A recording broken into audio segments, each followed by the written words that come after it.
Oke, kita lanjut ke video kita yang berikutnya, yaitu tentang kursor dan juga trigger. Tapi sebelumnya kita akan membuat kursor terlebih dahulu. Seharusnya kita buat kursor dulu, nanti baru kita lanjut ke trigger. Oke, seperti biasa kita akan coba mulai itu dalam membuat kursor. Sebenarnya buat kursor itu sama aja ya, kayak buat prosedur seperti pada umumnya, tapi beda aja tuh nanti ada menambahkan satu hal yang baru lagi, jadi kursor gitu. Seperti biasa kita delimiter dulu ya, seperti biasa, seperti pada umumnya. Kemudian kita buat namanya mungkin laporan penjualan produk. Ya, dari sisi sini tuh sebenarnya sama aja kayak buat prosedur-prosedur yang lainnya. Itu yaitu begin, kita juga deklarasikan variabel-variabelnya. Nah, tapi bedanya kita akan mendeklarasikan kursornya nanti. Tapi sebelum itu kita buat dulu deklarasinya ini selesai. 0 seperti biasa. Sebelumnya kita juga buat yang sama. Kemudian kita juga buat deklarasi buat ID produk, variabel ID produknya dengan integer. Oke, kemudian kita buat nama produk, variabel nama produk itu varchar 100, sama kayak di ID produk yang di tabelnya. Sama kita juga buat variabel total penjualan, itu desimal, panjangnya itu 15,15 Nah, yang bedain adalah kita harus deklarasiin kursornya di sini ya, kita buat juga deklarasi untuk kursornya. Jadi kita buat declare, nah namanya kita buat serah ini kita pakai produk aja.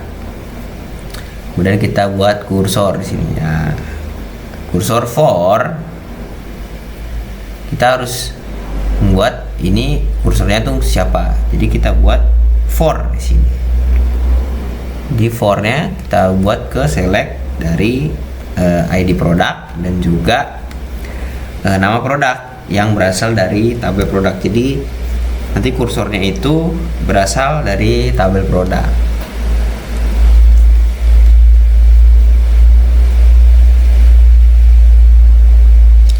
Nah, kemudian kita declare juga dimana ketika font setnya nanti itu selesai atau sama dengan 1,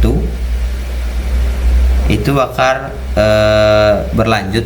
Jadi ada continue handlernya, continue handler for not found set. Nah, itu kita set di selesai sama dengan 1 sesuai dengan variabel yang tadi kita sudah tuliskan di atas. Nah, berikutnya untuk sistematika penulisannya kursor, kita harus membuat open kursor atau open produk, nama kursornya. Kemudian kita juga buat loopnya di sini. Jadi kita baca produk terus loop. Nah, di sini karena kita mau baca produk, kita harus melakukan yang namanya fetch terlebih dahulu untuk produknya atau kursor produknya, yang akan diberikan ke variabel ID produk dan juga variabel nama produk yang tadi kita sudah set atau sudah declare, yang dimana ada kondisi dimana kita akan membuat selesai atau ID selesai itu sama dengan 1, maka lift atau loopnya itu akan berhenti seperti itu. Di lift atau lift baca produk, kemudian kita end if kondisinya sudah selesai, kita lanjut ke select berikutnya. Karena ini bahas total penjualan, jadi kita pasti perlu yang namanya sum. Di sini kita buat total harga itu untuk jumlahnya atau total penjualannya. Jadi kita masukkan ke variabel total penjualan dari tabel penjualan tentunya, yang dimana kita ambil ID produk menjadi variabel ID produk seperti itu.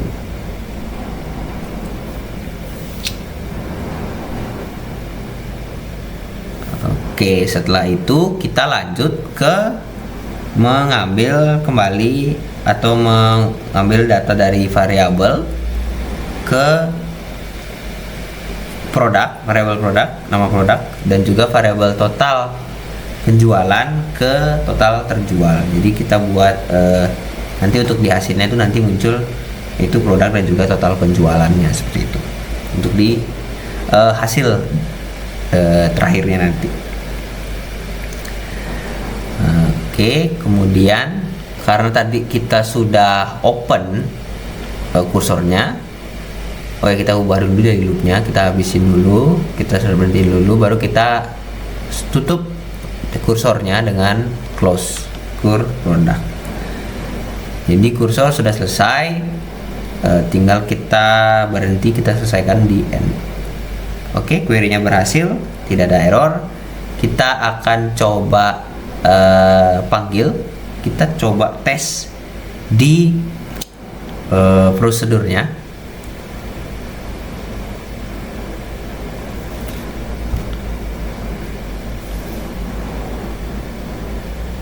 Oke, berhasil ya, itu udah muncul semua dari kursornya, dari prosedur laporan penjualan produk. Jadi terlihat di situ ada yang total terjual itu berapa dan yang belum terjual berapa, seperti itu sih, simple aja. Nah, berikutnya itu kita akan coba lagi buat satu lagi menggunakan kursor juga, yaitu tentang mungkin kita set sedikit untuk ngambil dari stok ya. Tadi kan kita ambil dari produk juga, tapi kita total penjualan. Sekarang kita coba ke ambil produknya untuk melihat, mungkin bisa dilihat produk yang stoknya masih di atas gitu, masih banyak seperti itu, dengan menggunakan kursor. Sebenarnya caranya nggak berubah sih, hampir sama aja kayak sebelumnya, cuma nanti perbedaannya mungkin ada di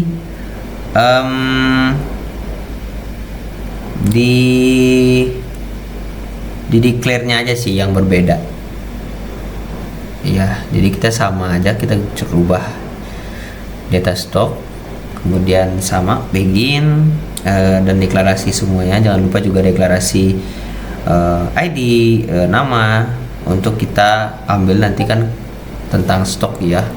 Jadi kita tentunya juga kita memerlukan yang namanya variabel stok nanti. Jadi variabel ID, variabel nama, dan juga variabel stok akan kita gunakan.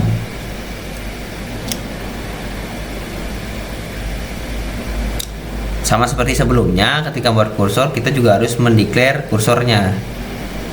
Jadi kita akan set kursornya itu nanti kursornya mungkin kita namain kur aja ya. Oke, terus kursor for, jadi kita gunakan kursornya untuk siapa? Jadi untuk tabel produk, itu ID produk dan nama produk serta stok, karena ini bahas soal stok. Jadi kursor for, select ID produk, nama produk, dan juga stok from tabel produk, seperti itu. Jadi nanti kursornya itu bakal ngambil dari tabel produk ini. Nah, sama seperti sebelumnya, setelah kita declare untuk kursornya, kita juga declare untuk continue-nya atau continue handlernya. Sama, kita set di selesai sama dengan 1, sama kayak sebelumnya sih. Jadi kita nggak banyak merubah, cuman kita rubah di pemosisian atau di cara implementasinya aja.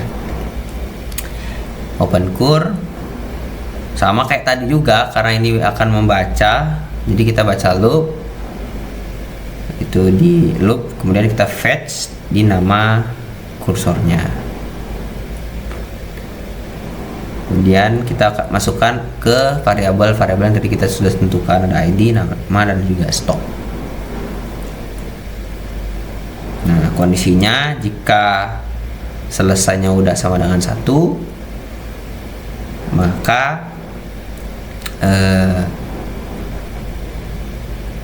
bakal berhenti melakukan looping seperti itu.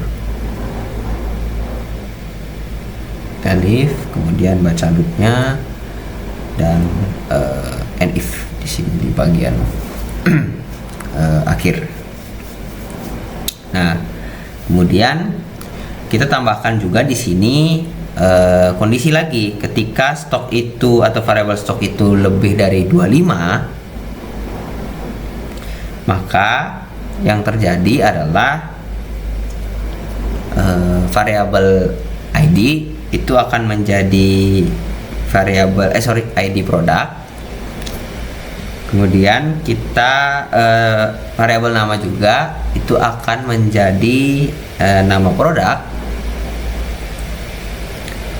dan variabel stok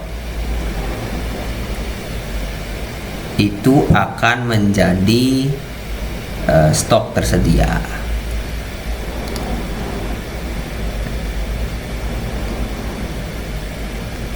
Oke, kemudian kita hentikan juga kondisinya and if, kemudian kita hentikan juga loopingnya atau loopnya.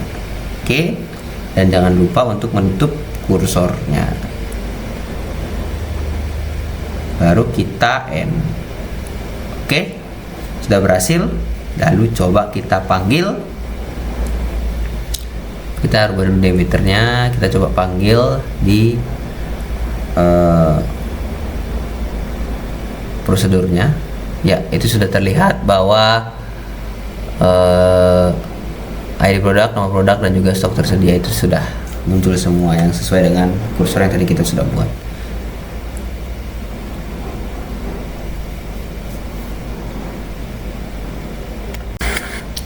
Oke, next kita akan lanjut ya. Tadi kita sudah membuat kursor, sekarang kita buat trigger.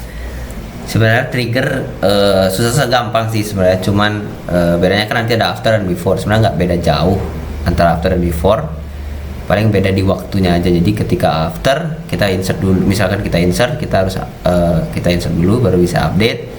Tapi kalau before ya sebelum itu terjadi akan terjadi duluan. Kita seperti biasa, kita melakukan delimiter terlebih dahulu untuk membuat sebuah trigger. Untuk trigger mungkin kita namakan di sini after insert penjualan. Jadi kita buat itu after atau setelah pada tabel penjualan ya. Jadi karena kita after insert, jadi kita after insertnya tuh di tabel penjualan. Jadi after insert tabel penjualan.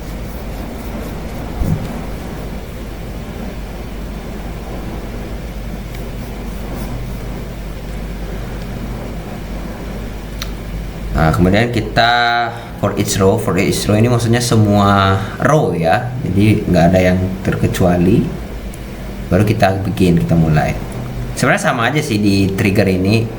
Kita buat update, kita buat update-nya di mana, kemudian kita set juga untuk stoknya nanti. Jadi stok dikurangi dari new jumlah, jadi nanti kan update ya, seperti itu.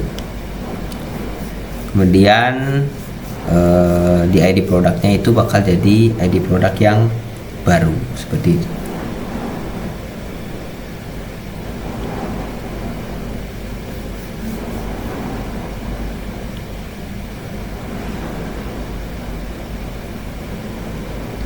Kemudian kita ke delimiternya, kita coba cek. Kita cek triggernya apakah berhasil. Kita coba insert ya di tabel penjualan. Tabel penjualan itu ada ID penjualan, ID produk,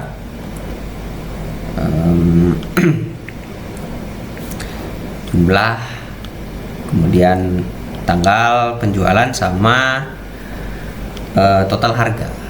Jadi kita berikan coba values atau nilai nanti di tabel penjualan.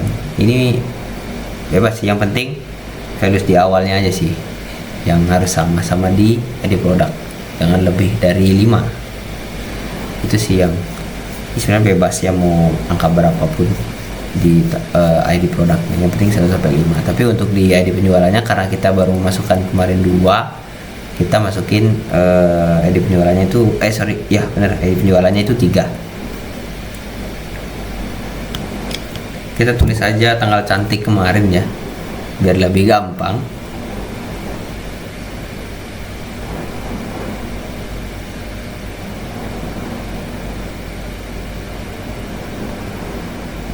Totalnya itu kan kalau satu kemarin itu kan beli satunya 30 juta, jadi 3 juta, jadi kita masukin juga bahwa jumlah ini adalah 3 juta karena belinya cuman satu, seperti itu ya.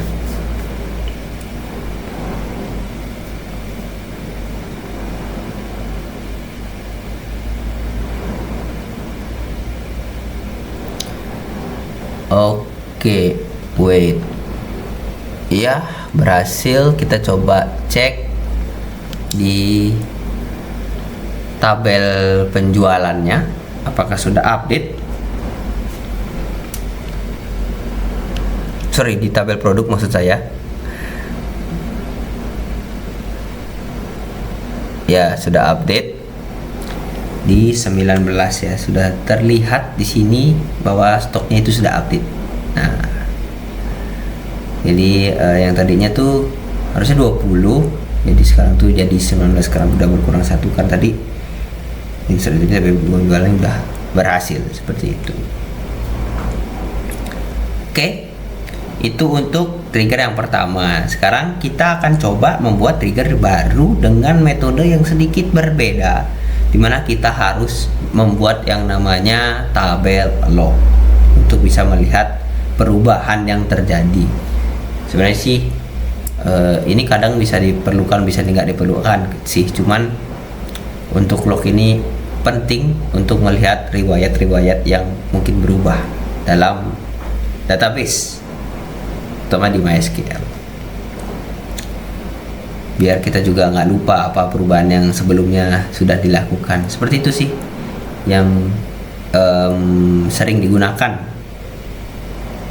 Jadi kita buat langsung aja, kita buat tabel di sini, kita namakan dia log ya, log stock update. Kemudian kita isikan ID-nya menjadi primary key dan juga jangan lupa auto increment ya.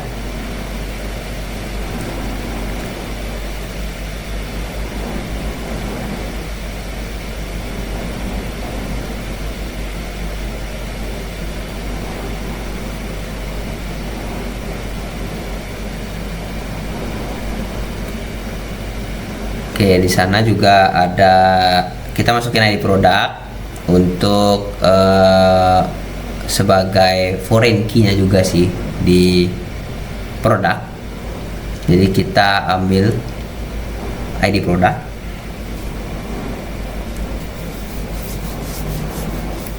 kemudian kita juga ambil stok lama, kita melihat stok lamanya berapa, kemudian stok lama pasti ada stok baru.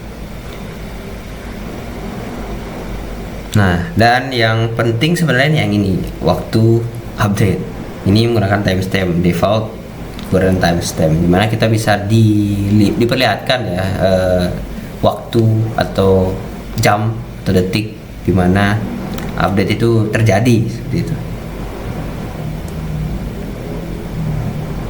Oke, ini tabel sudah selesai. Oh, ini tadi ada sedikit typo.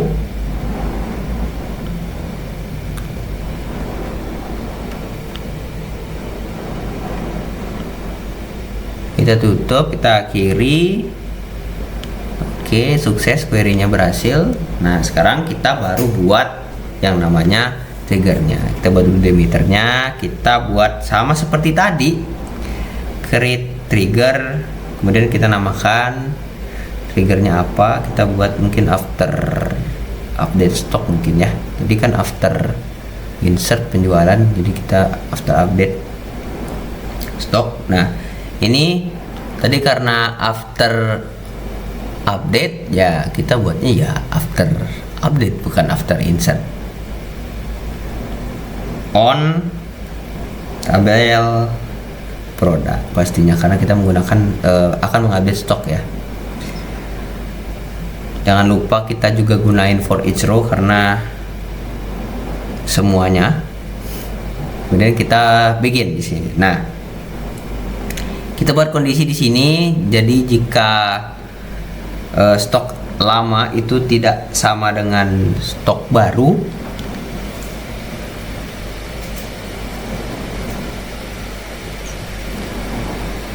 maka akan dimasukkan ke log stock update seperti itu.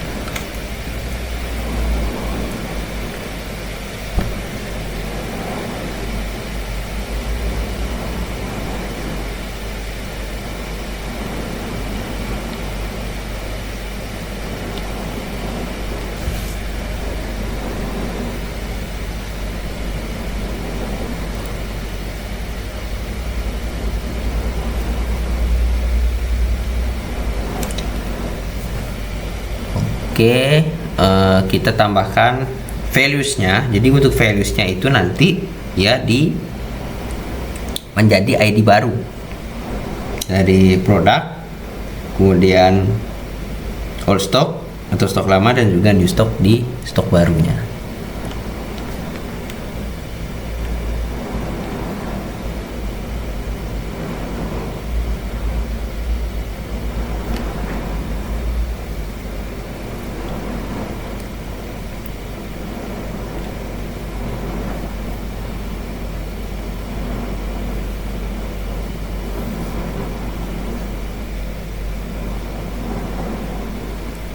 Oke, kita akhiri. Oke, query-nya berhasil. Kita akan coba rubah dulu delimiternya. Kita coba call. Kita coba, bukan call sih, kita coba gunain triggernya. Apakah triggernya berhasil atau tidak? Kita update mungkin ya, pakai tabel produk. Kita set stoknya.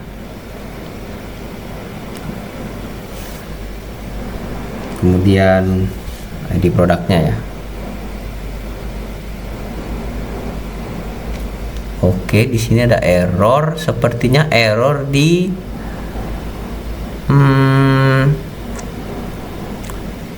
oke, di namanya ya. Oke, kita coba rubah sedikit ya.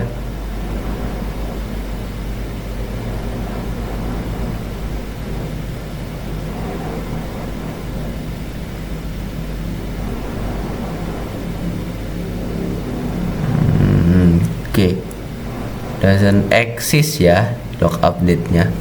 Oke, sepertinya ada kesalahan di pembuatan log. Oh ya, sepertinya ada kesalahan di log update-nya, itu salah ya, kebalik ya. Jadi kita coba buat ulang dulu.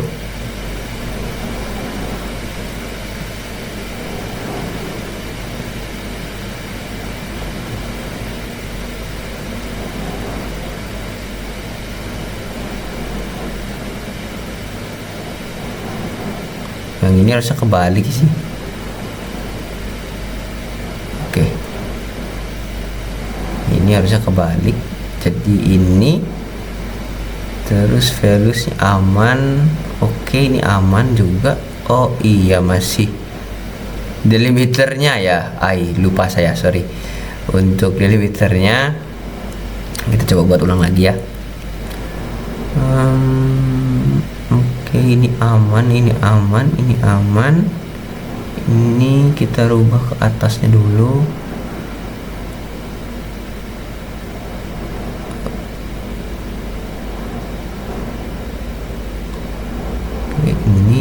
ini. Oke, masih error.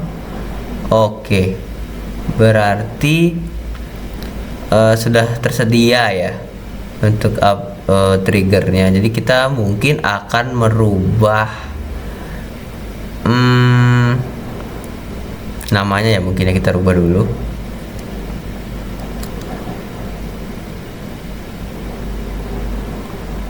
Ini oke, ini aman, ini aman. Aman juga, ini aman juga. Ini query-nya berhasil sih. Tapi kita coba update lagi ya, apakah bisa ataukah error lagi. Kita hapus dulu limiternya. Kita coba update.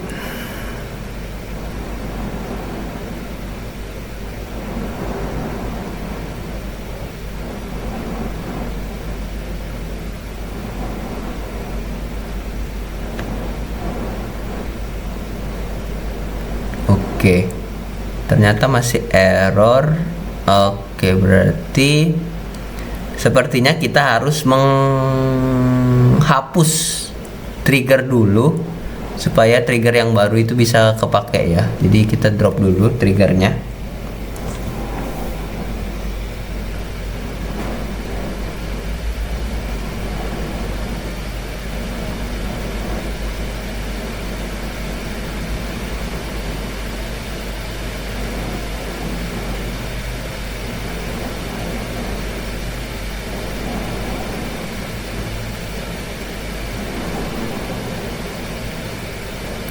Oke, terus kita pakai yang kedua sekarang.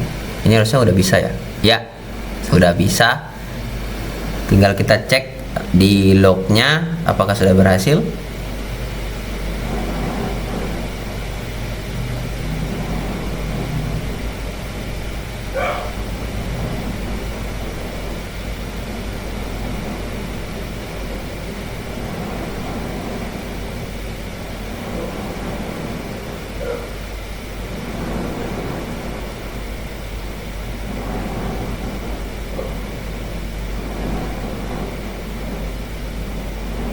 Dan ya berhasil, ada lognya, ada timenya juga, aman semua, sudah bisa dilihat dengan baik.